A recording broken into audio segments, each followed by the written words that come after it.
Yeah? All right. We'll get started.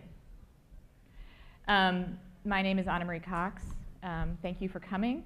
I guarantee this is the non-Zodiac killer, absolutely fully 100% human panel, unlike one taking place across the campus. I also promise that we will both tell the truth while we're up here and not deliver squishy, politically convenient lies. Okay. This You've been to too many panels already today, I can tell. I know. And this is Annise Parker. She's the former mayor of Houston, now a fellow at the Dorr Institute at Rice University, and the senior officer of... Senior VP at Neighborhood Centers. Senior VP at Neighborhood Centers. And thank you for coming. Thank you for being here. Absolutely. So the thing that I left out of your initial bio was that you also happen to be the first openly gay mayor of a major metropolitan city, which is presumably why we're here at a panel called the LGBTQ Agenda. But something I noticed in going through some of the things that have been written about you up until weirdly 2014 or so, is that you really went out of your way to say, I don't represent the lesbian and gay community. Like several interviews, you sort of said, yes, that is part of who I am. That is where I've done activism. But you really differentiated yourself as sort of being a spokesperson. But here we are on this panel where presumably you will speak to that experience as a representative. Is something changed for you? Well, when I entered, I did start out as an LGBT activist. I was an activist in the 70s, a very different time. But when I entered public service, when I was first elected to office, I had to say, I'm not a spokesperson for the community.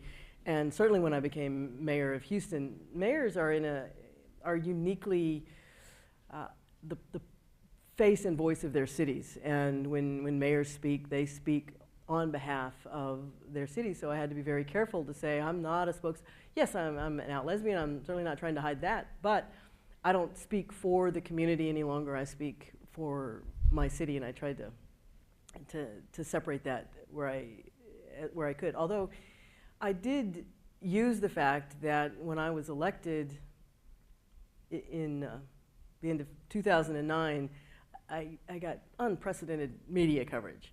And people don't associate Houston with being an open and tolerant place. It was, lesbian mayor of Houston, or Houston, how did that happen in Houston? It must have been an accident. Right. But I was able to use the attention and pivot away from it and talk about the things I wanted to talk about as mayor to benefit the city. And it actually proved to be a real benefit to Houston, because so many different organizations, news outlets were paying attention to Houston. We started trending on the East and the West Coast, which tends to ignore Houston, and we suddenly became really cool.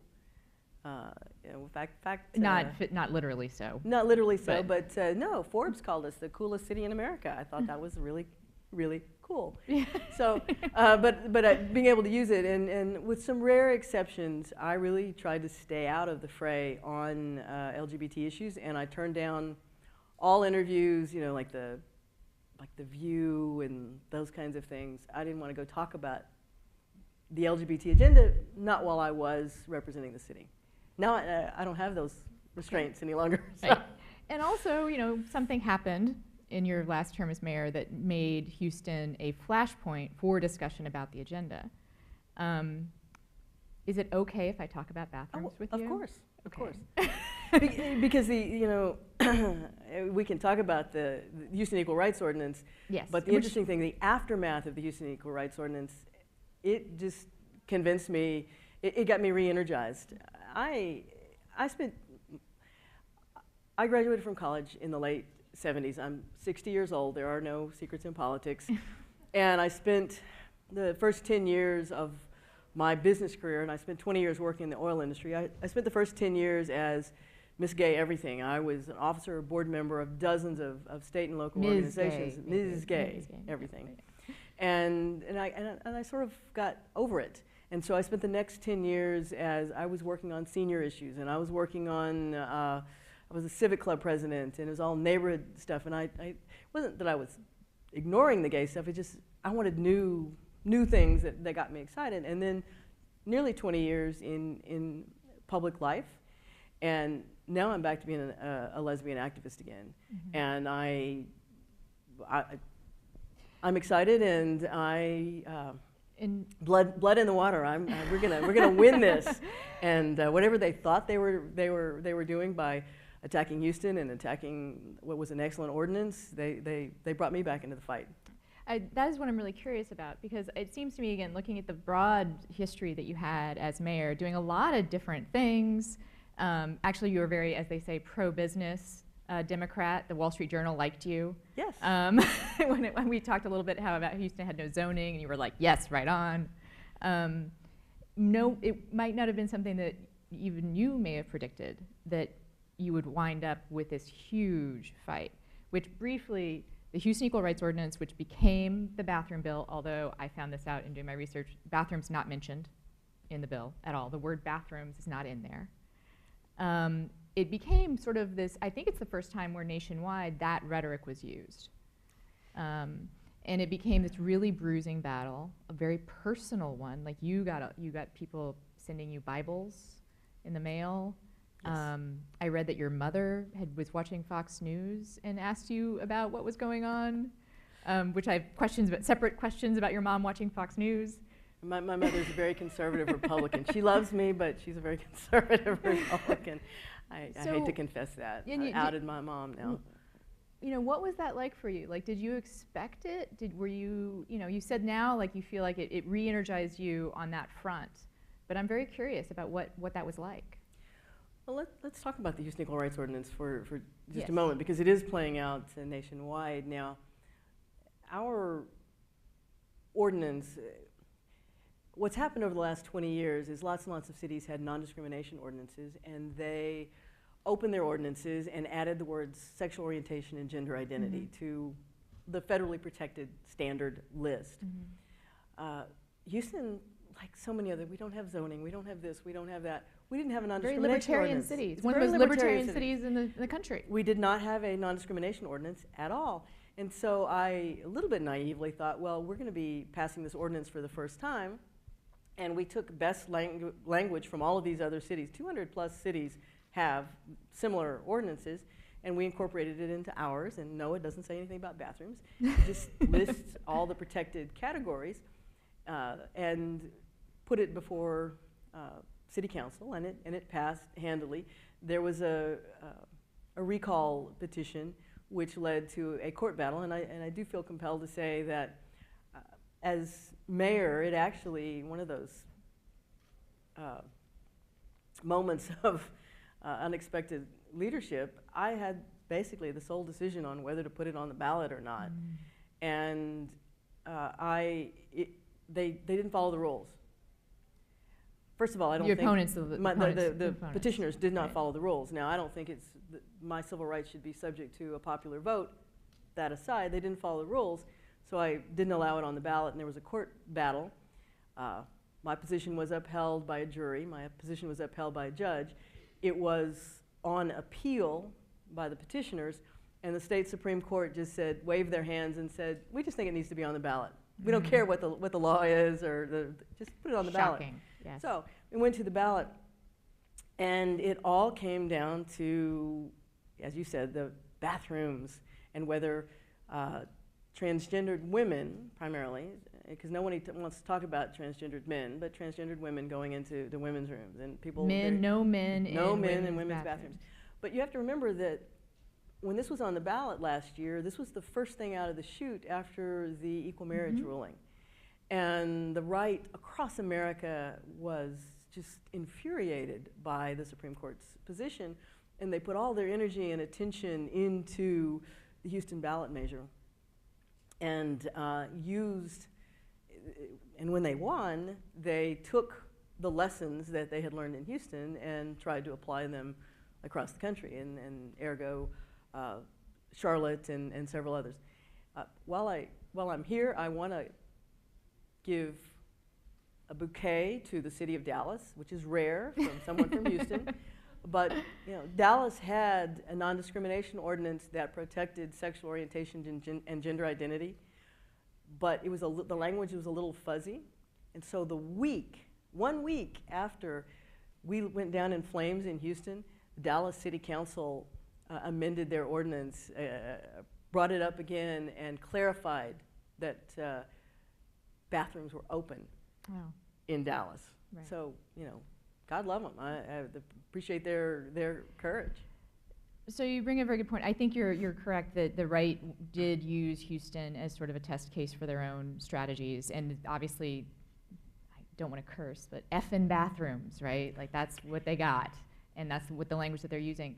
So, having been through this bruising battle, what do you think the left or progressives or people on the side of civil rights, what can they learn from what happened? Well, as someone who has been doing this for actually nearly 45 years, I came out when I was 15 and got involved in community. We've already won the war. This was a battle that was lost very frustratingly, but the average age of voter in that Houston municipal election was 68 years old. Any voter under 40, it's like no big deal. Right. And so the frustrating thing is not that we lost as much as what it's going to take to get young people engaged in the political process on issues that they care about. The other is that we had the ordinance in effect for a few months, and because we had never had any kind of ordinance, we had maybe a dozen complaints, the majority of which had to do with racial discrimination. Mm-hmm. And so now Houston has we still have no real mechanism at the local level to deal with those racial discrimination. Right, complaints. there was like 10 categories that the Houston Equal Rights Ordinance protected, something like that. 15, but it's race 15. and gender and religion Right. and age and so forth. Like all the military standards. service, I remember is one of Military them. service, pregnancy. Yeah. And none of those people are now protected. No, in because Houston. we're back to the status quo. Right. It's interesting you bring up race here, because one of the things I wanted to ask you about sort of dovetails with that. Well, they are protected. I want to say. This particular. They're protected, but it's that that old joke about, well, don't make a federal case out of it. If you don't have local protections, all you can do is file a federal lawsuit. It's all kind of a long, slow way to get relief. They don't have local protection. They don't have over local it. protections. So you have been doing this. You said 45 years. Yeah. It does. I would never be able to guess. That's a long time to be involved in a movement. And I even just want to ask you, so the name of this session is LGBT. There's no Q. I assume that's just an oversight, because now we always add a Q. Oh, there is? I didn't see it. Okay. There's a Q. Awesome. But there's the way the language has changed and the way the movement has changed. Like, when I started, it was all the gay movement. Right. So, yeah. So what has been the most surprising thing to you? Like, looking back over that 45 years involvement in this movement, what's most surprising or interesting about where we are today? We are so far beyond where I thought we would be when I started. I would not have, if you'd asked me back when I was in college in the 70s, whether we would have equal marriage in America in my lifetime, I would have said no, probably not. But it's worth working for. Right. And it just seems to be moving faster and faster and faster. And do you think that there's another thing is interesting to me, like right before the Houston Equal Rights Ordinance was passed by City Council, I saw you gave a speech at the California Democratic Convention where you talked about reaching out across party lines. You talked about the faith community. You actually talked explicitly about faith communities and about, and I interview afterwards, you said, we need to stop characterizing the people of faith as a religious right. Actually, I've been doing a lot of speaking. Even though I was in a nonpartisan position as mayor, I did I wasn't a spokesperson for the LGBT community while I was mayor. I also did my partisan politicking out of state. Right. So, Florida and California, but I think the Democratic Party is the party of family and faith and freedom, and that we have ceded these faith arguments to the Republicans. Family values is about valuing families and all families and supporting families, and so wanting to have those kinds of conversations. And I don't think we should, and maybe it's just, you grow up in the South and you grow up in the church and you're comfortable with it, you ought to be able to talk about, I think, the church in which I grew up, it was faith based on love, not about who we keep out of the circle. Right. So even having gone through this battle where the religious right really, you Google, you, and what comes up is a lot of religious right complaints, let's say. There was this brief period where one is judged by one's enemies. Yes, it's true. But so having gone through this, and they did the thing where they sent you all these Bibles in the mail, and that was over a subpoena that apparently you didn't even see before it went out. Yeah. And I donated the Bibles to. It's funny. I had pastors sending me Bibles from across the country, and then local pastors calling me and say, "Hey, we could use the Bibles." Yeah. Are you any maybe a little more jaded about the possibilities of faith being something that we can talk about and share, or the battle between the left and the right being something that can be bridged? I feel like this election cycle in particular, the gulf between progressives and conservatives has just sort of, I don't know if it got any wider, but it maybe got deeper.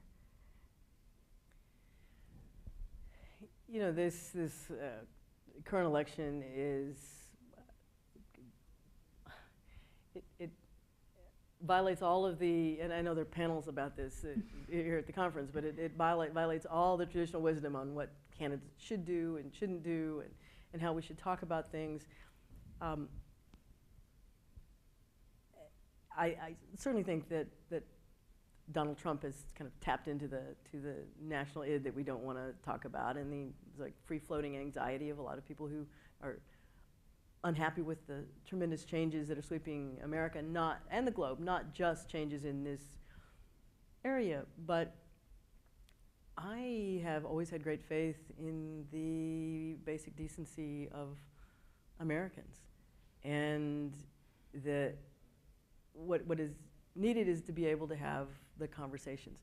One of the reasons that I think government actually works at the local level, we were talking before we came in here about so many people focus on the national politics and government, but government at the municipal level, at the local level, really affects people's lives, and it's about real things, concrete things that affect people's lives. And what makes it work is that we realize that we're in it together, and there's lots of communication back and forth. And what I have discovered is if you focus more on where your points of agreement are, you can get past those great divides. And it sounds a little Pollyannish, but I have been in politics a long time, and it's worked for me. And there's almost there's an odd dynamic of LGBT candidates. Now, I was an activist. I didn't run for office, get elected, and suddenly come out. I was a well-known lesbian activist in Houston when I ran, and it was part of the conversation. And I lost my first 2 races. I won 9 races citywide in Houston, but I lost my first 2. And every time I saw my name in print, it was Annise Parker, lesbian activist, running for city council. And I realized one of the things I needed to do in my 3rd race, which I won, was not stop being Annise Parker, lesbian activist, but be more to the people I was asking to vote for me. So they needed to have more data points, and they needed to see more things that we could connect on. And that's always what has made America work, is being able to, and that's why as a nation of immigrants and new waves of people, we've been able to come together, is to be able to say, I'm not going to focus on what I don't like about you, let's focus on what we can work together on. I think that's a lovely vision. And it works sometimes. And it works sometimes. Yeah, I didn't get up this morning to go see Dan Patrick. We can talk about some of my least favorite people. Yeah. But see, that's a politician playing to a crowd, very cynically. not, and I don't know what the real Dan Patrick thinks, for example. Yeah. See how I'm out of office. I can talk about what I want to now. But I do want, I mean, this election in particular, has brought up this, it does seem like we're more divided. And we self-segregate. You know, as a mayor, cities are incredibly segregated. People live with people that like themselves. Houston is more economically stratified than racially. Certainly there are areas of Houston that are predominantly Hispanic or African American, but 1 in 4 Houstonians is foreign born. So there's so much international influx, and it tends to blend us all together a little bit. I don't. But yes, my mother listening to Fox News, like, Mom, why are you watching that crap? But yeah, well, actually, go on about your mother. You can lay down. I will. Tell me about your dreams. No, I am curious because I actually married into a Republican family, and I've had to spend much of this past. There are probably calluses on my tongue from where I've bitten down on it. What is that like for you? So I went home last fall. Went home. I am from Houston. My mother was born in Houston. Both my parents were born in Houston, but she lives in South Carolina now. And I went to visit Mom. She picked me up at the airport. She said, "So great you're here. What all are you going to be doing?" And I said, "Well, I'm here to campaign for someone who's running for mayor of Charleston. But while I'm here, I'm going to do some work for Hillary Clinton." And she goes, "You're supporting that woman?"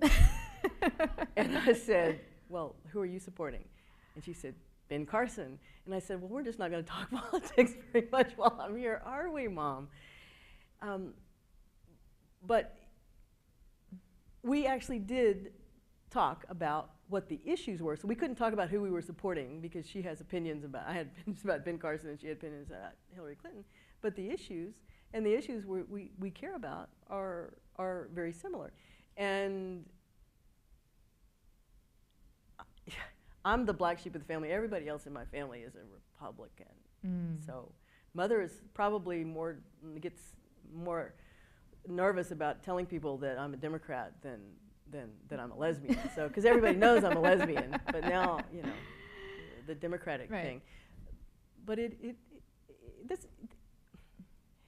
I know you sound it sounds like a nice vision, but it is the only thing that will allow us as America to go forward, and it's the reason that you can have dysfunction in Washington, but at the local level, we actually get along pretty well.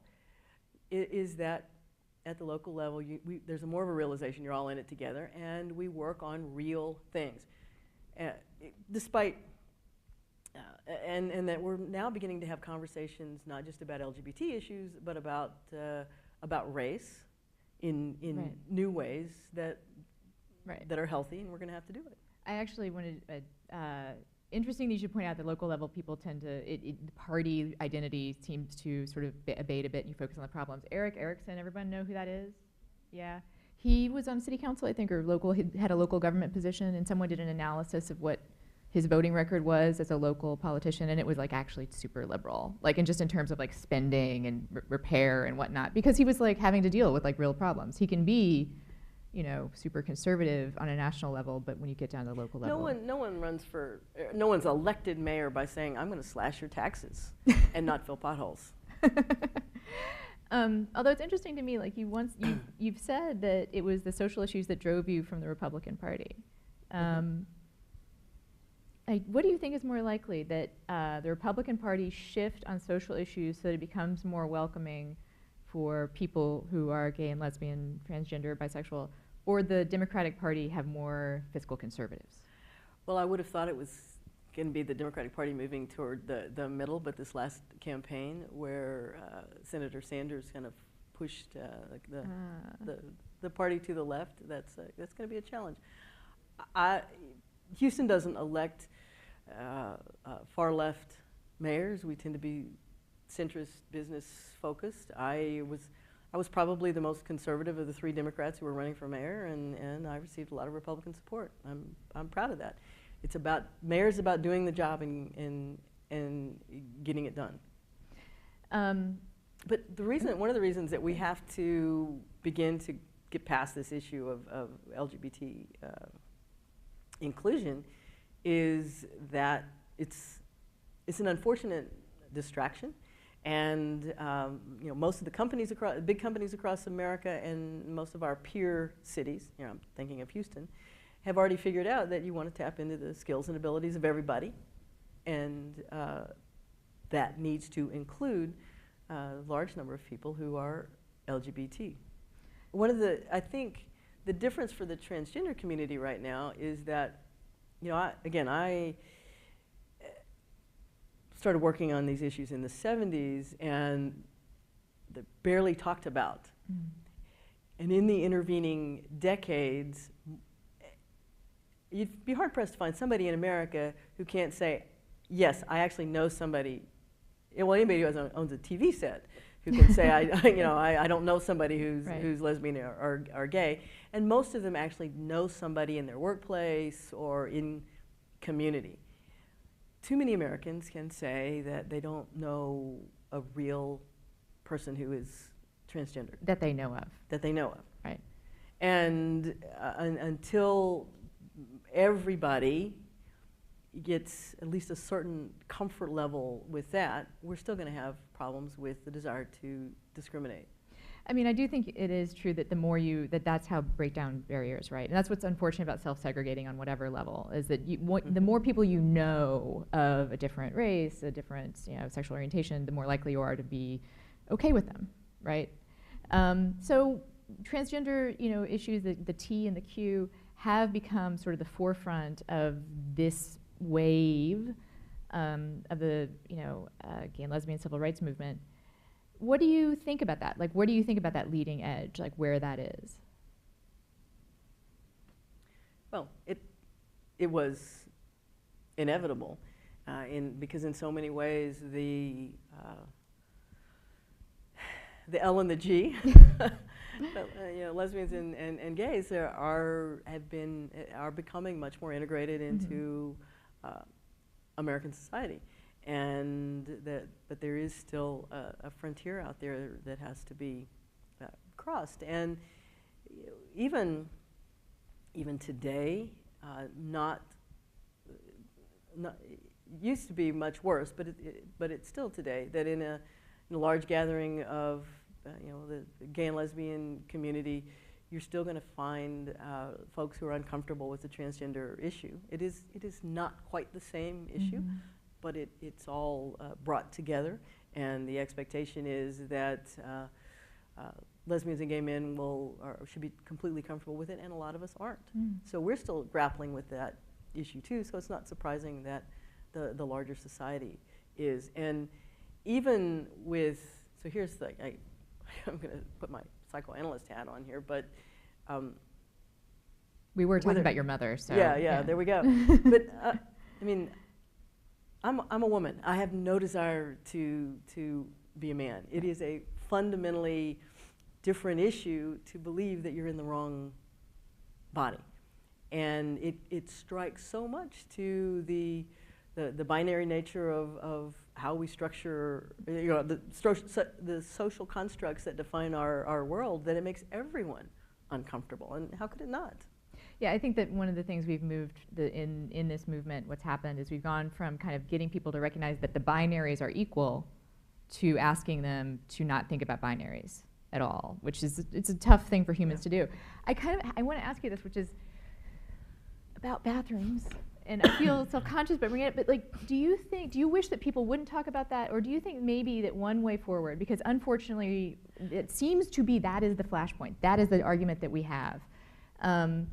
Or should we just embrace it and be like, yes, this is about bathrooms? I think we should embrace it. Now, I'm going to say this a little tongue-in-cheek, but not entirely, and that is that, to me, there are 3 hallmarks of living in the first world, in a civilized society. One of them is fresh, clean drinking water whenever you want it.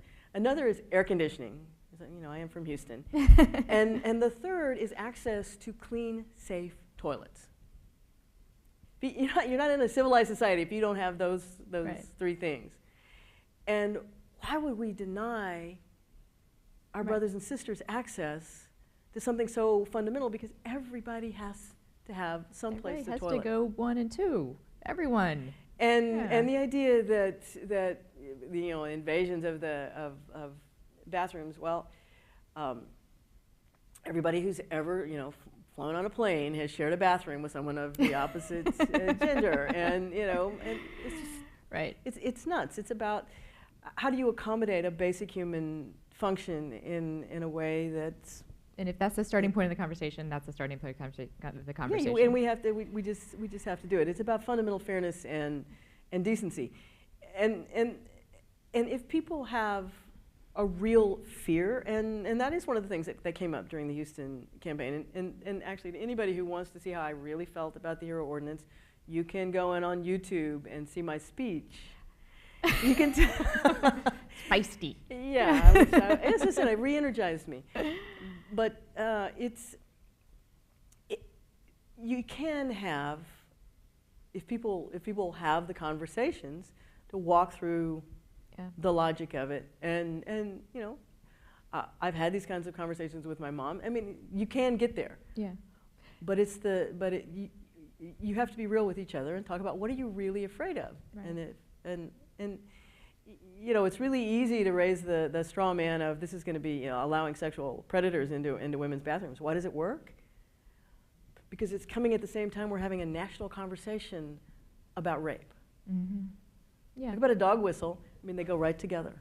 Yeah, and I actually want to point out that the idea that bathrooms can be a starting point for a conversation, a serious conversation about civil rights, was driven home to me that during one of the earlier, when we first started talking about the HB 2, is it? Like the one in Carolina, John Lewis, civil rights icon, total, I want to be him when I grow up, tweeted out just a photo of him being arrested for entering a whites-only bathroom. Yeah. That was a huge flashpoint during the civil rights movement. Yeah. And it's what killed the Equal Rights Amendment, too. Phyllis Schlafly, may she not rest in peace. Turning, flipping. Yeah. Yeah. I do want to get to race because, in the news has been these horrible killings, these extrajudicial killings of black men. And oh, I'm going to say, okay. Women, too. Well, I was extrajudicial, okay. Okay. Well, not in a court of law. Okay. And I was actually going to point out that way too many African Americans, particularly African American men, have been shot by police officers. Yes. And that's also actually an LGBT issue. I don't know, maybe you're aware of this, but I did some research on it. Like transgender individuals are the victims of a lot of police violence disproportionately, so especially transgendered people of color.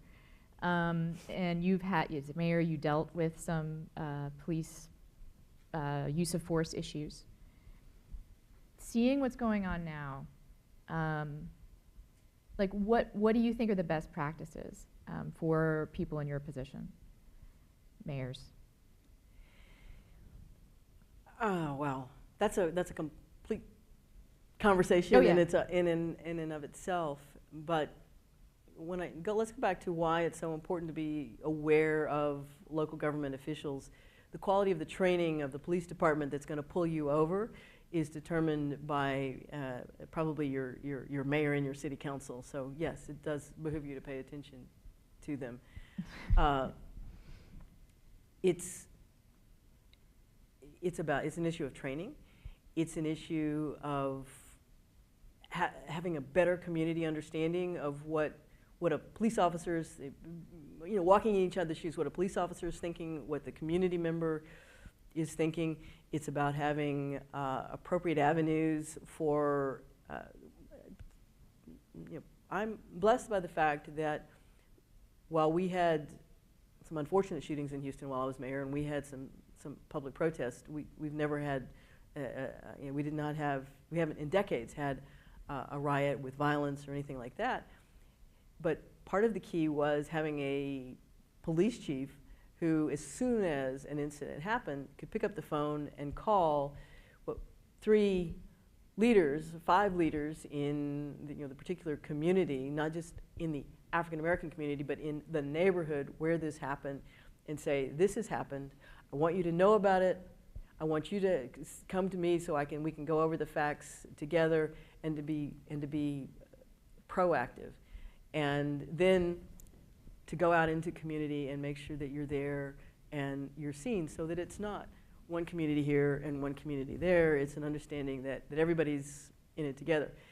Just in the nature of policing, you are going to have incidents, and if you don't have the mechanisms in place to have the conversations around them, you're going to have problems. And once something has happened, and we've been seeing this, of course, over the last couple of weeks, you have to have the ability.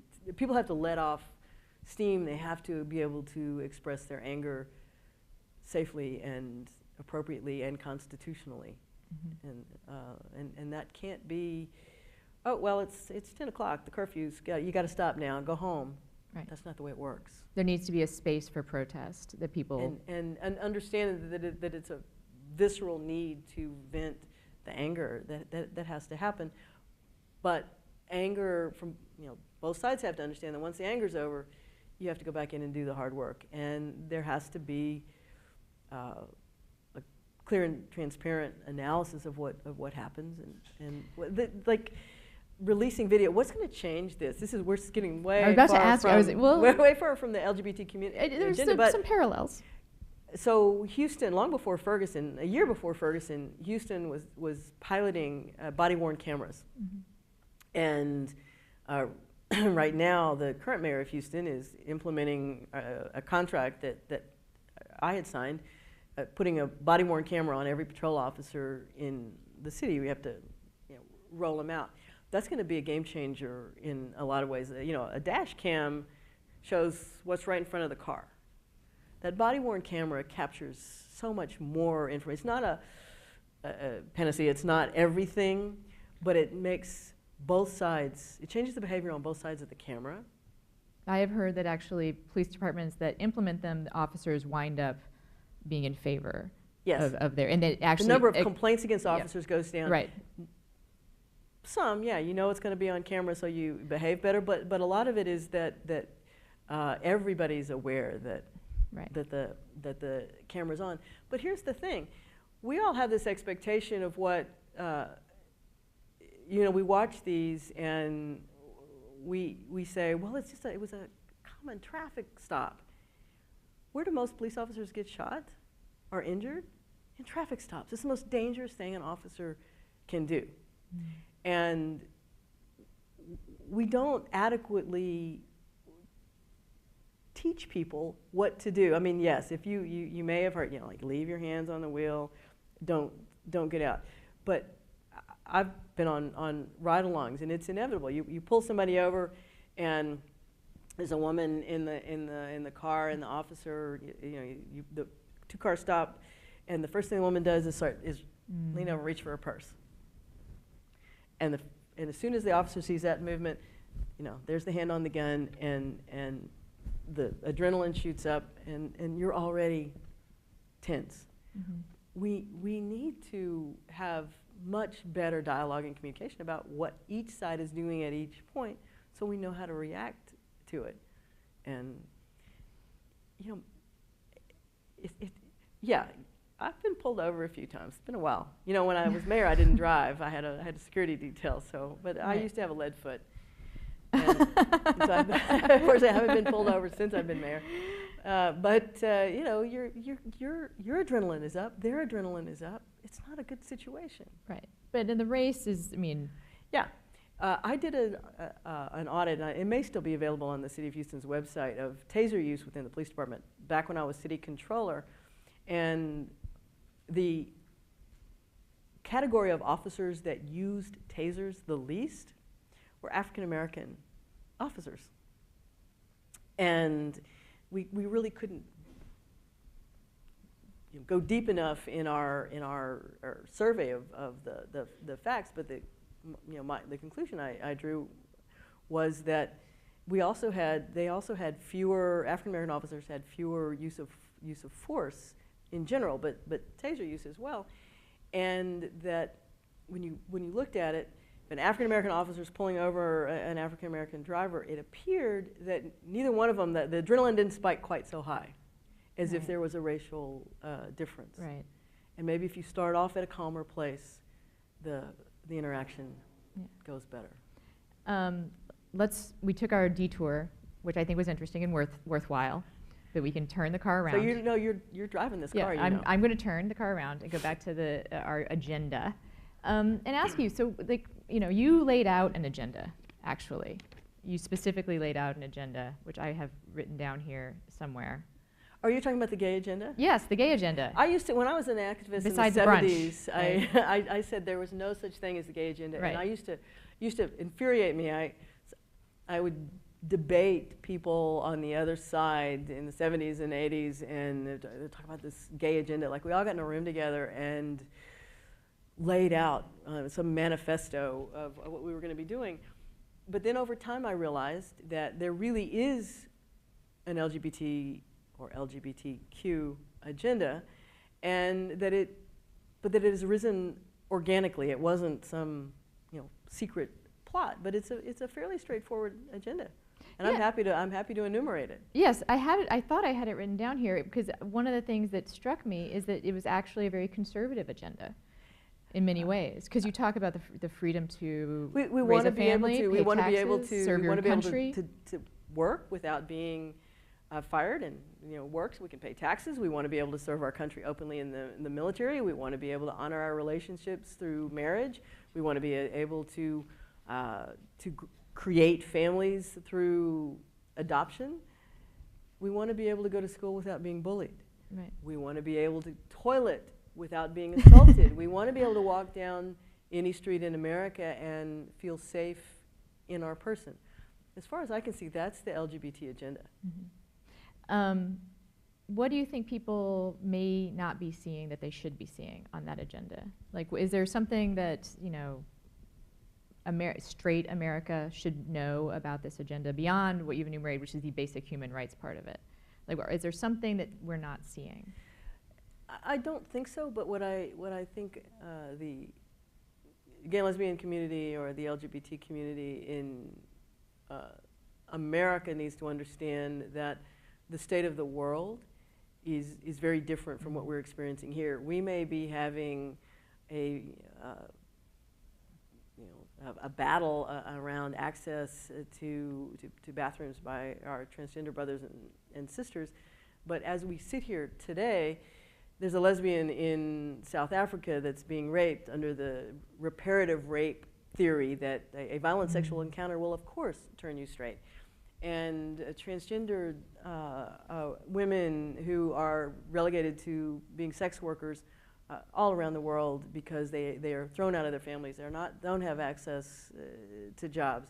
There's a lot more work to do, even when we secure full integration into American society for the LGBT community.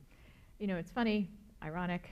The person who's mentioned the world status, the global fight for rights for the LGBT, BT, I always do that, community, is Donald Trump.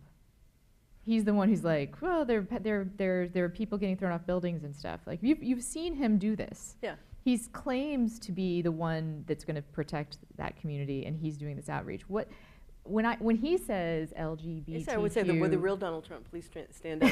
Donald Trump has taken so many positions on so many things that I don't understand how anybody can believe anything he says. And do you lump his support for transgender bathrooms in there with that? Who knows what he really believes? He flippantly said that Caitlyn Jenner could use whatever bathroom she wanted, but on the other hand, he said that he would support Supreme Court justices. He would sweep back all these. So. He has even more trouble with the LGBT than I do. He always sounds like he's ordering a sandwich. LGBTQL. No, I don't like the initials. Yeah.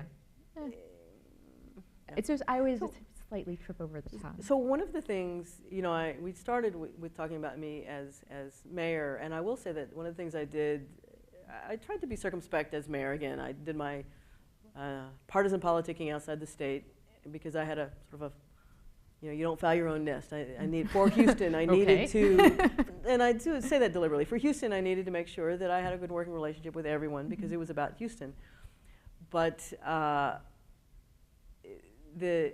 when I would travel on trade missions for the city, I would carve out time and have side meetings away from the trade mission. So everywhere I went, I tried to meet with either local women activists or women elected officials or LGBT activists. And so I kept myself aware of some of the challenges in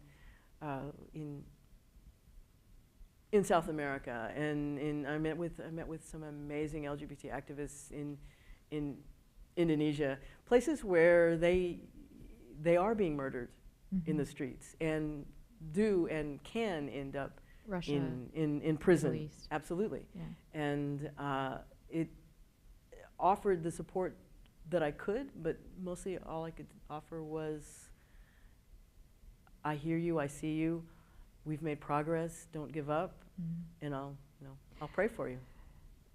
And I guess actually I would say that, what do you have a vision for how, as a, foreign policy matter, the U.S. should deal with these countries? Deal with that?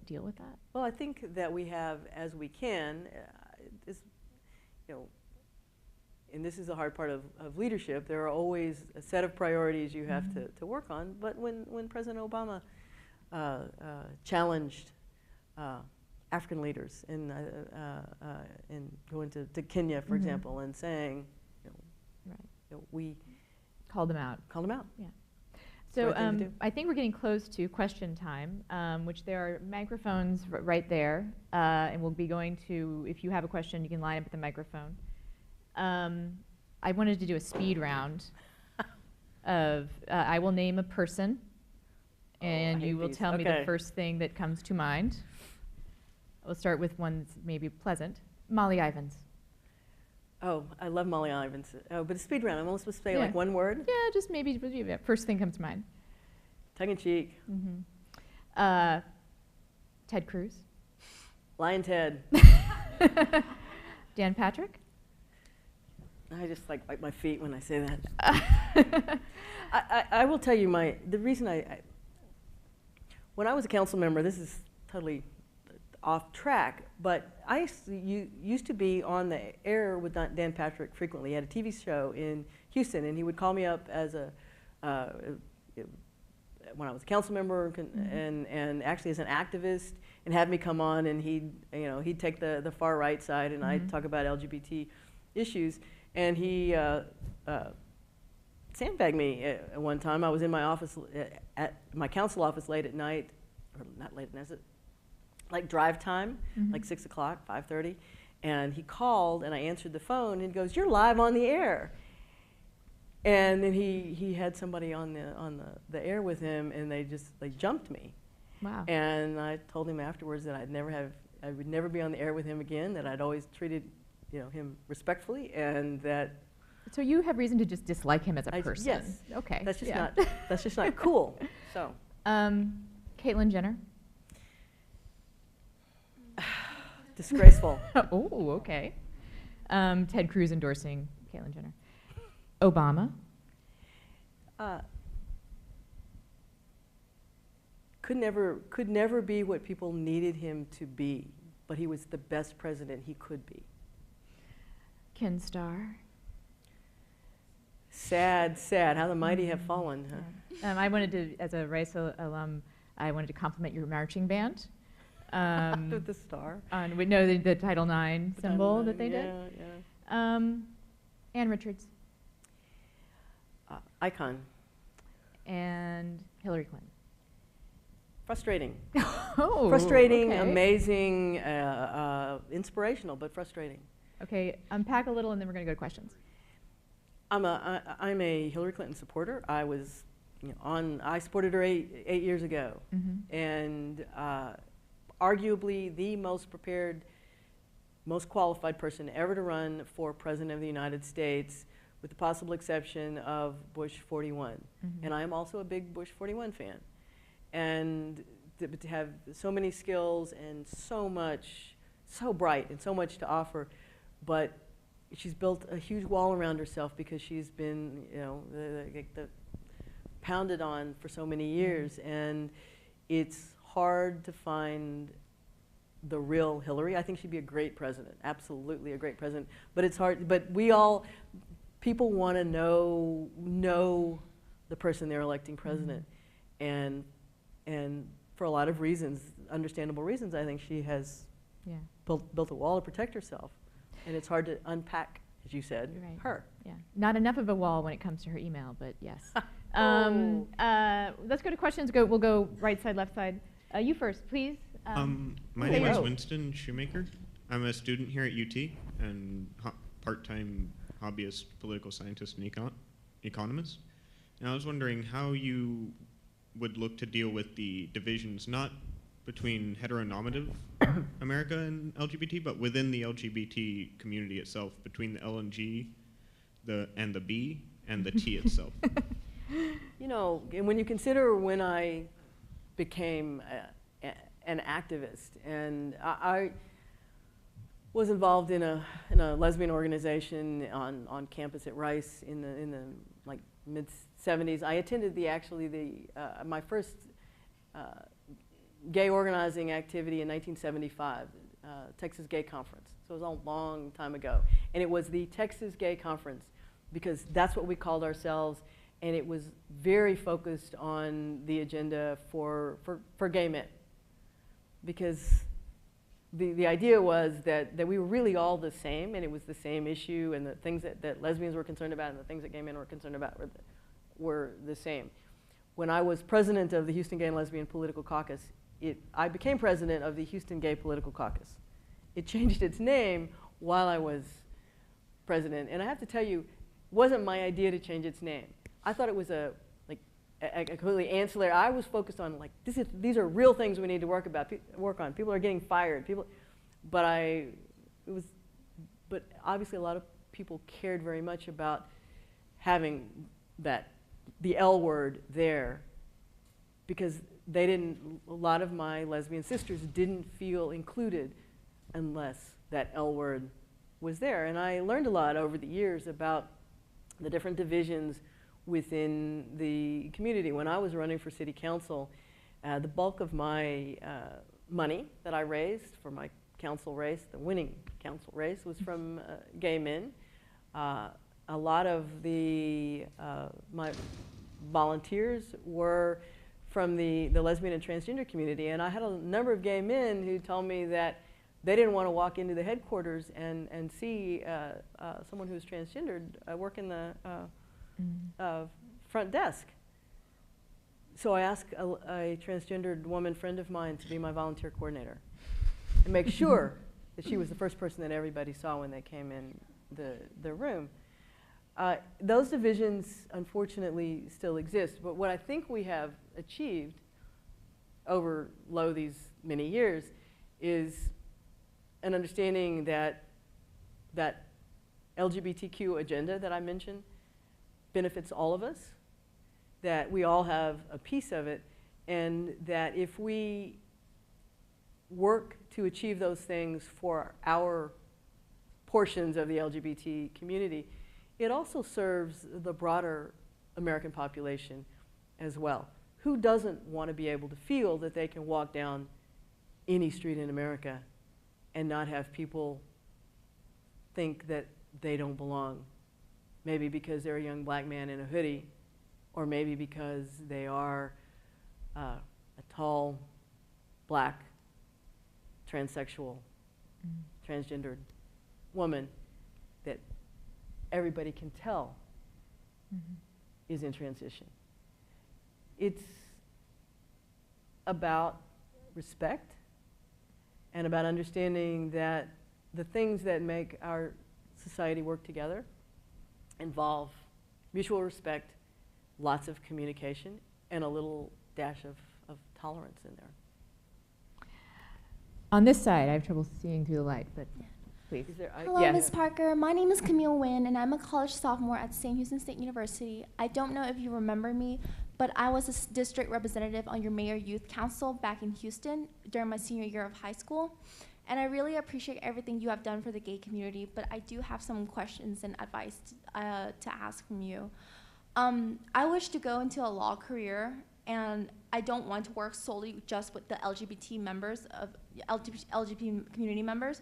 I want to work with people from all platforms, but what I'm afraid is, as someone who's pansexual and gender fluid, I feel like I'm putting my life on the line. You realize I don't actually know what that means.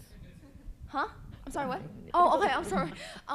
I feel like I'm putting my life on the line when I'm trying to reach out to other people, and I just want to ask you, how do I reach out to people who is too ignorant and blind to see that I am human? Like, how do I fight for my own rights and the rights of my gay and trans and bi and, you know, LGBT brothers and sisters?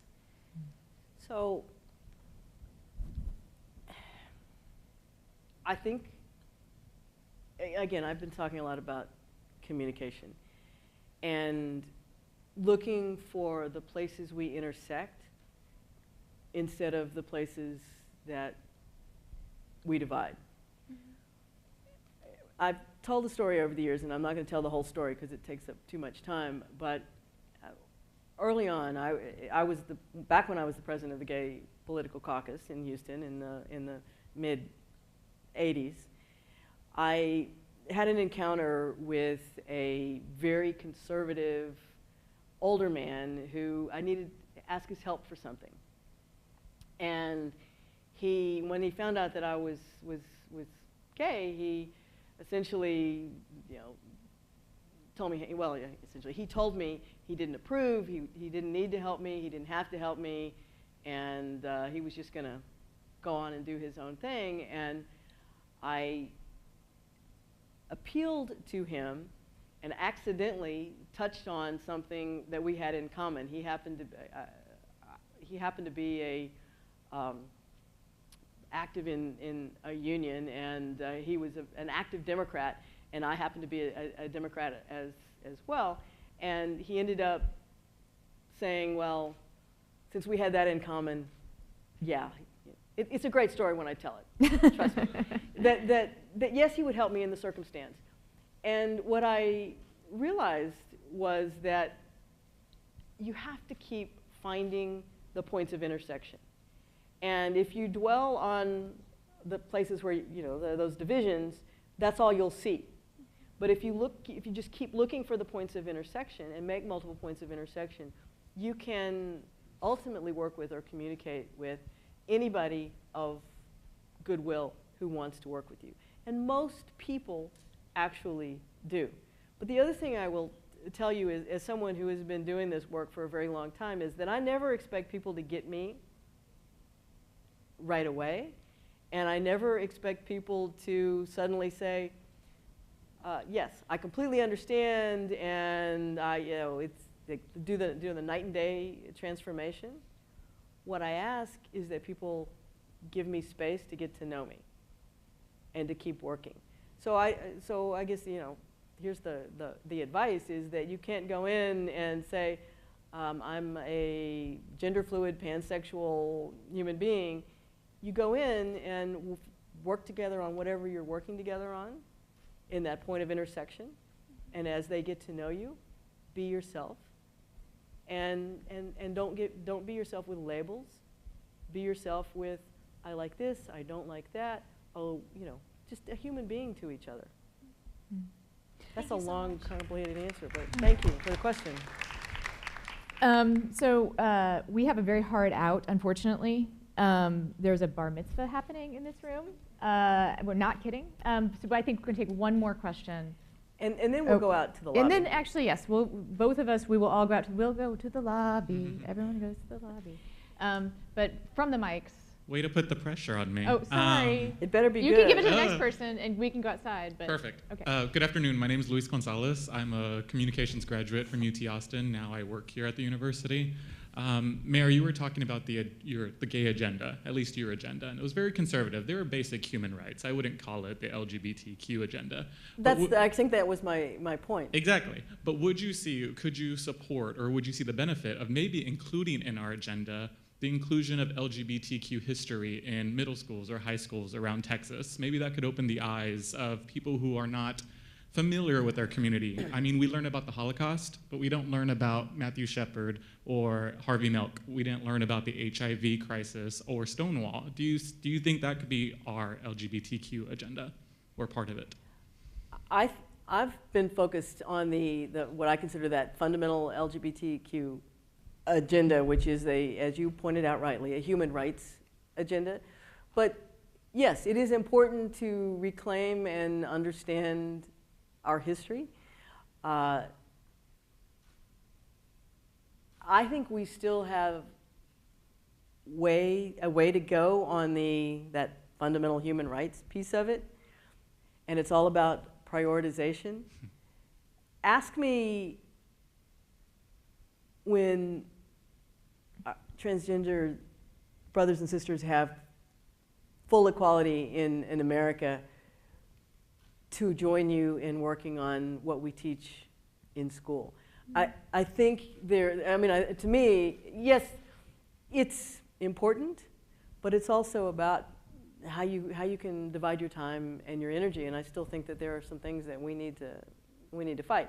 Now, I'm not unaware of the irony in that, me saying that the reason that the transgender community is attacked is because people don't understand them, but I think that, but that's not the way they need to be understood through history books.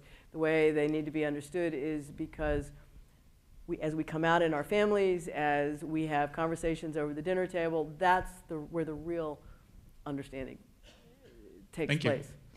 And we will continue this conversation out in the lobby, but for now, please join me in thanking Annise Parker.